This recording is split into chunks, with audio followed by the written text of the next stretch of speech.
Hari Pahlawan 10 November hendaknya dijadikan momentum generasi muda untuk meneruskan cita-cita para pejuang untuk mengisi kemerdekaan dengan segala pengetahuan demi memajukan nusa dan bangsa. 10 November 2017 harus diisi dengan selalu menjaga persatuan dan kesatuan serta keutuhan NKRI. Wakil Bupati Badung Ketut Suyasa mengatakan, para generasi muda harus menyadari telah diwariskan suatu nilai luhur oleh para pejuang untuk meneruskan cita-cita mulia dari para pejuang terdahulu yang begitu gigih mempertahankan bangsa Indonesia. Tugas para generasi muda setelah diberikan pondasi dasar yang begitu mulia dan kuat berupa persatuan dan kesatuan adalah mengisi mengasah diri untuk memiliki pengetahuan keterampilan dan mampu mengimplementasikan di masyarakat dengan jiwa yang bijaksana dan berpegang teguh pada prinsip-prinsip moral dan spiritualitas.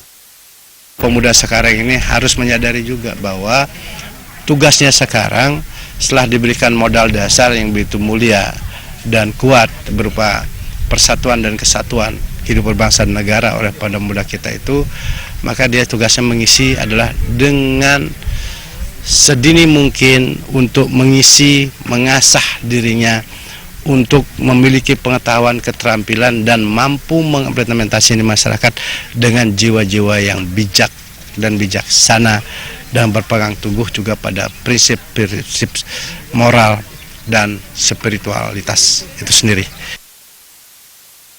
Di era global sekarang ini, banyak sekali godaan budaya dari luar yang bisa mengkerdilkan serta menghapus nilai-nilai luhur. Oleh sebab itu, generasi muda harus membentengi diri dengan pengetahuan agar selalu waspada, siaga, dan terhindar dari hal-hal yang merugikan diri sendiri, masyarakat, keluarga, dan merugikan bangsa dan negara, serta mampu meneruskan cita-cita para pejuang.